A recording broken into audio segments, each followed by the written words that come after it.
আচ্ছা, কখনো কি আপনার মনে হয়েছে যে এই বাতাস, এই পানি, আপনার চারপাশের সবকিছু কেন যেন একদম আপনার জন্যই বানানো? সবকিছু এতটা নিখুঁত কেন?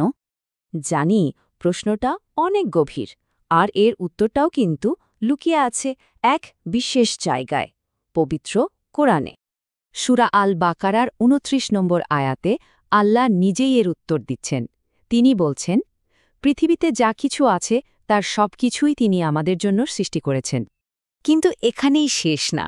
এই পৃথিবীর সব কিছু আমাদের জন্য বানানোর পর তিনি দৃষ্টি দিলেন আরও বিশাল কিছুর দিকে, আকাশের দিকে, আর সেগুলোকে তিনি ৭টা স্তরে সাজালেন।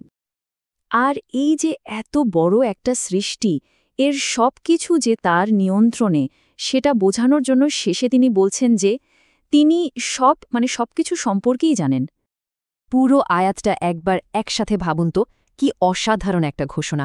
এই পৃথিবীর সব কিছু আমাদের জন্য, ৬০টা আসমান একদম নিখুঁতভাবে সাজানো, আর এই সব কিছুর স্রষ্টা সব জানেন। এটা তো শুধু একটা লাইন না, এটা যেন আমাদের পুরো অস্তিত্বের একটা ব্লুপ্রিন্ট। আচ্ছা, এই বিশাল আইডিয়াটা আজকের দিনে আমরা কিভাবে আরও সহজে বুঝতে পারি? চলুন একটা মডার্ন টেকনোলজির উদাহরণ দিয়ে ব্যাপারটা দেখি।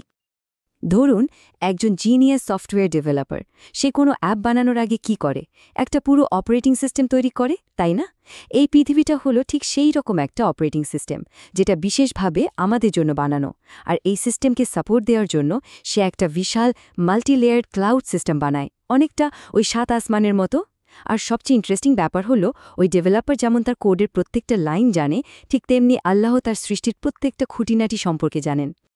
এই তুলনাটা আমাদের একটা দারুণ সত্যের কাছে নিয়ে আসে, আর সেটা হলো উদ্দেশ্যমূলক সৃষ্টি। মানে এই যে মহাবিশ্ব, এটা কোনো অ্যাক্সিডেন্ট না, এটা একটা পারফেক্ট প্ল্যান, আমাদের জন্য ডিজাইন করা একটা ব্যক্তিগত গিফটের মতো। আর এই সবচাইতে অবাক করা ব্যাপার কি জানেন? এত গভীর একটা উপলব্ধি আমরা পাচ্ছি কোরআনের মাত্র একটা আয়াত থেকে। চিন্তা করা যায়, একটা আয়াত, কিন্তু তার মধ্যে লুকিয়ে আছে অসীম বিস্ময়। এই পুরো সৃষ্টি জগতে সব কিছুই তো আল্লাহর সৃষ্টি।